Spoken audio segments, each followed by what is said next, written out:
नमस्कार, good morning.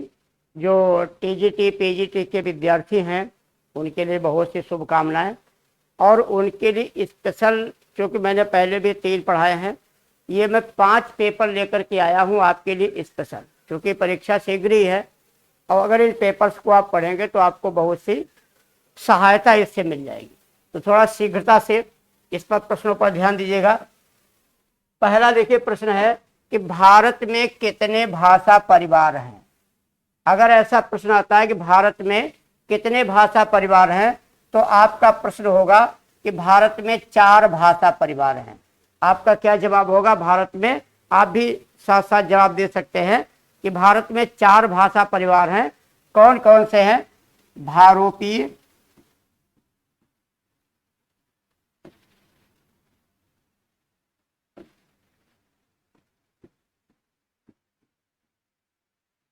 भारोपीय, Dravid, Austric और चीनी तिब्बती। चीनी तिब्बती यानी 4 भारत में भाषा परिवार है। बी ऑप्शन सही रहेगा। अगले प्रश्न की ओर चलते हैं। अगला प्रश्न है कि इनमें से कौन सी बोली प्रायः उत्तर प्रदेश में नहीं बोली जाती। तो हाँ या नहीं पर ध्यान दीजिएगा। उत्तर प्रदेश में नहीं बोली जाती। ब्रज, खड़ी बोली, अवधी या मैथिली। तो कौन सी है जो उत्तर प्रदेश में नहीं बोली जाती है? मैथिल भाषा। आप भी अपने प्रश्न को मिलाते रहिए साथ साथ में कि मैथिल भाषा उत्तर प्रदेश में नहीं बोली जाती है। अगले प्रश्न की ओर बढ़ते हैं। भारत में आर्य भाषा का आरंभ कब से माना जाता है? भारत में आर्य भाषा का आरंभ कब से माना जाता है? 1100 ईसा पूर्व, 1200 ईसा पूर्व, 1500 ईसा पूर्व या 1600 ईसा पूर्व। ABCD में से क्या ऑप्शन सही होना चाहिए? तो ऑप्शन यह है 1500 ईसा पूर्व, यानी तीसरा ऑप्शन सही रहेगा। 1500 ईसा पूर्व इसका जवाब सही है। अगले प्रश्न की ओर चलते हैं। संविधान सभा में हिंदी को राष्ट्रभाषा बनाने के लिए जो प्रस्ताव दिया था, या सबसे पहले प्रस्ताव किसने दिया था? Doctor Rajendra Prasad, doctor BR Ambedkar, Gopal Swami Iyengar या KM मुंशी। ABCD में से कौन सा ऑप्शन इसमें सही रहेगा? तो गोपाल स्वामी अयंगर, ये सी ऑप्शन सही है कि गोपाल स्वामी अयंगर ने सबसे पहले प्रस्ताव दिया था कि हिंदी को राष्ट्रभाषा बनाया जाए। सी ऑप्शन सही है। बहुत ध्यान से इसको देखिएगा, पढ़िएगा। अगले प्रश्न की ओर चलते हैं। अगला है खड़ी बोली का मूल नाम क्या है? यानी मूल नाम वो होता है जहां से खड़ी बोली प्रारंभ होती है, जहां से इस बोली का शुरुआत हुई है उसे मूल कहते हैं। वो नाम इसका क्या है? हिंदुस्तानी, सरहिंदी, बघेली या कौरवी। तो इसका मूल नाम कौरवी है। ध्यान दीजिएगा, जो ब्रज भाषा थी, ब्रज, जो पहले एक शैली थी डेंगल, ध्यान दीजिएगा, एक शैली थी पिंगल, और ये पिंगल जो शैली है, डेंगल पिंगल, यही आगे चल करके क्या बनी? ब्रज भाषा बन गई थी। और ये ब्रज भाषा जब पूर्व प्रदेश में आई तब इसे कौरवी कहा गया, और जो कौरवी है उसे ही खड़ी बोली कहा जाता है। क्या कहा जाता है? खड़ी बोली। तो खड़ी बोली का मूल नाम क्या हो जाएगा? कौरवी हो जाएगा। ये आपका डी ऑप्शन सही रहेगा। आगे देखते हैं। अपभ्रंश और पुरानी हिंदी के मध्य का समय क्या कहलाता है? तो अपभ्रंश और पुरानी हिंदी के बीच का समय संक्रांति काल, उत्थान काल, प्रारंभ काल या आदिकाल। तो ध्यान दीजिएगा, खड़ी अपभ्रंश और पुरानी हिंदी के मध्य का समय क्या कहलाता है? तो इसका ABCD में से क्या जवाब होगा? तो अपभ्रंश और पुरानी हिंदी के मध्य का जो समय है वो संक्रांति काल कहलाता है। जिसे ये क्या कहलाता है? संक्रांति काल कहलाता है। ए ऑप्शन सही रहेगा। और इसी संक्रांति काल को चंद्रधर शर्मा गुलेरी ने, चंद्रधर शर्मा गुलेरी ने इसे ही क्या कहा था? पुरानी हिंदी। क्या नाम दिया था इसे? पुरानी हिंदी। तो इस चीज को ध्यान में रखेंगे। अगले प्रश्न की ओर चलते हैं। कि हिंदी साहित्य के इतिहास के लेखन की परंपरा का सूत्रपात किसने किया? George Grierson, Garcin दातासी, Ramchandra Shukla या मिश्रबंध? एबीसीडी में से ऐसा कौन है जो इसका ऑप्शन सही होगा? तो ध्यान दीजिएगा, हिंदी साहित्य के लिखने का प्रारंभ गार्सा दा तासी ने किया था। गार्सा दा तासी, इसका ऑप्शन सही होगा कि सबसे पहले गार्सा दा तासी ने 1839 में 1839 ईस्वी में जो हिंदी साहित्य का इतिहास किस भाषा में लिखा था? फ्रेंच भाषा में लिखा था। किस भाषा में? फ्रेंच भाषा में लिखा था। अब किताब का जो नाम था ला लिटरेचर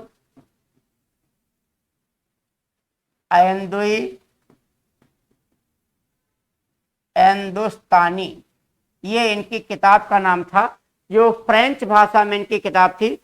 इसके बाद आते हैं 1889 में जॉर्ज ग्रियर्सन ने। इसके बाद सेकंड नंबर पे 1889 पे जॉर्ज ग्रियर्सन ने the modern vernacular literature of Hindustan से लिखा था। और उसके बाद रामचंद्र शुक्ल ने 1929 में हिंदी साहित्य का इतिहास लिखा था। हिंदी साहित्य का इतिहास ये 4 भागों में बटा हुआ है। तो आपका ऑप्शन गार्सा दा तासी यहां पर सही होगा। अगले प्रश्न की ओर बढ़ते हैं। राजभाषा आयोग के प्रथम अध्यक्ष कौन थे? राजभाषा आयोग के प्रथम अध्यक्ष का नाम क्या था? ये आपको बताना है। श्याम सुंदर दास, रामचंद्र शुक्ल या वीजी खरे या राजा शिव प्रसाद सितारे हिंद? तो कौन थे? एबीसीडी में से क्या ऑप्शन सही होगा? तो ध्यान दीजिएगा, बीजी खरे। ऑप्शन क्या सही है? बीजी खरे है। इसके संबंध में अगर थोड़ी और जानकारी लेना चाहें तो अनुच्छेद, संविधान के अनुच्छेद 344 फर्स्ट के अधिकारों का प्रयोग करते हुए राष्ट्रपति ने 7 जून 1955 को बीजी खरे की अध्यक्षता में राजभाषा आयोग का गठन किया था। और इस आयोग का मतलब था कि हिंदी का प्रचार प्रसार करना और किस प्रकार से हिंदी राजकाज की भाषा बने। नेक्स्ट है अगला, साध्य या संध्या। यह सांध्य होता है। सांध्य या संध्या भाषा का प्रयोग किन कवियों ने किया है? बड़ा ही महत्वपूर्ण प्रश्न है। नाथ कवि, रासो कवि, सिद्ध कवि या जैन कवि? तो कई बार क्वेश्चन आ चुका है सांध्य या संध्या भाषा। तो एबीसीडी में क्या सही रहेगा? तो ध्यान दिए, सी सही रहेगा। सिद्ध कवियों ने जो है सांध्य या संध्या भाषा का प्रयोग किया था। और अगर कभी पूछा जाए, सिद्ध जो लोग थे ये आदिकाल में थे, ये बुद्ध धर्म की वज्रयान या सहजयान, वज्रयान या सहजयान शाखा के अनुयायी थे। वज्रयान या सहजयान शाखा के अनुयायी थे। इन सिद्ध संतों की जो संख्या थी वो 84 थी, 84। ये अपने नाम के अंत में क्या जोड़ते थे? पा। ये भी प्रश्न आ चुका है, इसमें से कौन सा संत अपने नाम के अंत में पा जोड़ता है? कुछ लोग नाम के प्रारंभ में श्री लगाते हैं, 108 श्री लगाते हैं, ये अंत में पा लगाते थे। इनमें जो प्रमुख है वो सरहपा है। सरहपा को सहजपा भी कहते हैं। और इनके द्वारा जो रचनाएं रचेंगे उन्हें दोहा कोश कहा जाता है। और इनमें जो प्रमुख है वो सरहपा है। दोहा कोश, इसी में सांध्य संध्या भाषा का प्रयोग किया गया था। नेक्स्ट क्वेश्चन की ओर चलते हैं। अगला है, अपभ्रंश का वाल्मीकि किसे माना जाता है? अपभ्रंश का वाल्मीकि किसे माना जाता? स्वयंभू, शालिभद्र सूरि, हेमचंद्र या पुष्पदंत? तो स्वयंभू ने पौमचर्यु की रचना की थी। पौमचर्यु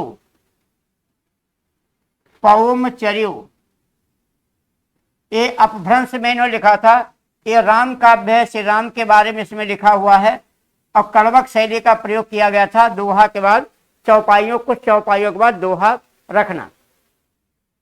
अगला प्रश्न आपका है कि हिंदी की उपभाषाएं कितनी हैं? एबीसीडी में क्या सही होगा? 4, 5, 7 या 8? हिंदी की उपभाषाएं कितनी हैं ये आपको बताना है। तो ध्यान दीजिएगा, इसमें 5 सही होगा। आचार्य रामचंद्र शुक्ल के अनुसार हिंदी की 5 उपभाषाएं हैं। अगर कह दिया जाए कि हिंदी जो है अपभ्रंश बनी थी, अगर हम थोड़ा इंडिया के मैप का थोड़ा सा बना लेते हैं और इसमें ही अगर हम देखते हैं तो 5 इसके टुकड़े बने थे अपभ्रंश के, 5 भाग हो गए थे। इसको बहुत ध्यान समझ लीजिएगा, लगभग सभी परीक्षाओं में इस प्रकार के प्रश्न पूछ दिए जाते हैं जो जरूरी है आपकी जानकारी के लिए। तो ये नक्शा में राइट साइड में पूरब, लेफ्ट साइड में पश्चिम, ऊपर की ओर उत्तर, नीचे की ओर दक्षिण होता है। तो ये खस अपभ्रंश से बनी थी, खस अपभ्रंश से बनी थी। कौन सी हिंदी? पहाड़ी हिंदी। खस अपभ्रंश से बनी थी पहाड़ी हिंदी। इधर नीचे आ जाता है ये मागधी, ये भाषा है मागधी। मागधी अपभ्रंश से आपका बना था बिहारी हिंदी।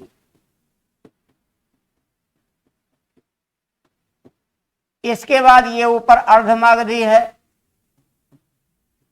अर्धमागधी अपभ्रंश से आपका बना था पूर्वी हिंदी। फिर आपका ये दोनों सौरसेनी अपभ्रंश से बनी है। सौरसेनी अपभ्रंश से बनी है। इसमें ये है पूर्वी हिंदी, तो सारी पश्चिमी हिंदी इसको कहते हैं, और इसको कहते हैं राजस्थानी हिंदी। राजस्थानी हिंदी। तो ध्यान दीजिएगा कि हिंदी की 5 उपभाषाएं, 17 बोलियां रामचंद्र शुक्ल ने मानी हैं। 5 उपभाषाएं और 17 बोलियां। ये उपभाषाएं किस किस अपभ्रंश से बनी है वो आपके सामने लिखा हुआ है। अगले प्रश्न की ओर चलते हैं। पाली भाषा का मानक स्वरूप किस साहित्य में उपलब्ध है? तो पाली भाषा का मानक स्वरूप किस साहित्य में पाया जाता है? तो पाली बौद्धों की भाषा है, इसलिए ए ऑप्शन सही होगा, बौद्ध साहित्य में पाया जाता है। अगला प्रश्न है आपका, हिंदी के अलावा कौन सी भाषा देवनागरी में लिखी जाती है? सिंपल सा क्वेश्चन है, नेपाली, सिंधी, बंगला या पंजाबी? ए ऑप्शन इसमें सही होगा कि नेपाली भाषा देवनागरी लिपि में लिखी जाती है। अगले क्वेश्चन की ओर बढ़ते हैं, थोड़ी शीघ्रता से आपको और भी कई प्रश्न बताने हैं। ब्रज भाषा की उत्पत्ति किससे मानी जाती है? तो ब्रज भाषा की अभी आपको मैंने पहले बता भी दिया है कि ब्रज भाषा की उत्पत्ति मागधी, अर्धमागधी, सौरसेनी या ब्राचण। तो कहां से ब्रज भाषा की उत्पत्ति? सौरसेनी से है। सौरसेनी अपभ्रंश, इसी से भाषा आपकी कौन सी बनी है? ब्रज, ये पश्चिमी हिंदी है, और इसी से बनती है खड़ी बोली। ये अर्धमागधी, ये पूर्वी हिंदी है, अभी आपको चार्ट बताया। और यहां से मुख्य भाषा कौन सी बनती है? अवधी। ये भाषाएं ज्यादा आपसे पूछी जाती हैं। अगले प्रश्न की ओर देखते हैं। अगला, किस क्षेत्र की बोली को काशिका कहा जाता है? ये भी हाल फिलहाल प्रश्न आने लगा है। तो काशिका बनारस, अयोध्या, मथुरा या चित्रकूट? तो ध्यान दीजिएगा, बनारस की भाषा को, बोली को काशिका के नाम से जाना जाता है। अगला प्रश्न है, केंद्रीय हिंदी निदेशालय की स्थापना नई दिल्ली में कब हुई थी? तो केंद्रीय सेंट्रल जो हिंदी निदेशालय था, इसकी स्थापना 1950, 1955, 1960 या 1965, इनमें से कौन सा ऑप्शन सही होगा? तो 1960 में, 1960 में केंद्रीय हिंदी निदेशालय की स्थापना नई दिल्ली में की गई थी। अगला प्रश्न है, हिंदी भाषी क्षेत्र के अंतर्गत भारत के कितने राज्य आते हैं? 6, 8, 10 या 12? तो ध्यान दीजिएगा, 10 राज्य आते हैं। इसमें से 9 राज्य, 1 केंद्र शासित प्रदेश दिल्ली है। कुल मिलाकर के इनकी संख्या 10 है। और भारत की लगभग 43% जनसंख्या हिंदी भाषी है, हिंदी बोलती है। अगला प्रश्न है कि भाषा के शुद्ध रूप का ज्ञान किससे होता है? पत्र पत्रिकाओं से, व्याकरण से, या काव्य शास्त्र से, या इनमें से सभी? तो किसी भी भाषा का, दुनिया की कोई भी भाषा हो, किसी भी भाषा के शुद्ध रूप की जानकारी काहे से प्राप्त होती है? वहां की ग्रामर से, व्याकरण से। व्याकरण क्या होता है? किसी भाषा के शुद्ध स्वरूप की जानकारी हमें व्याकरण से प्राप्त होती है। अगला प्रश्न है, दक्षिण भारत हिंदी प्रचार सभा का मुख्यालय कहाँ है? कोलकाता, हैदराबाद, मद्रास, या तमिलनाडु? तो दक्षिण भारत हिंदी प्रचार सभा का मुख्यालय एबीसीडी में क्या सही होगा? सी सही है, मद्रास में है। अगला प्रश्न है आपका, मिस्र बंधुओं में कौन नहीं आता? मिस्र बंधुओं में कौन नहीं आता? इसमें एक ऑप्शन नहीं लिखा हुआ है, मिस प्रिंट है, और वो जो अक्षर लिख के आता है वो आता है परीक्षा में कृष्ण बिहारी मिश्र।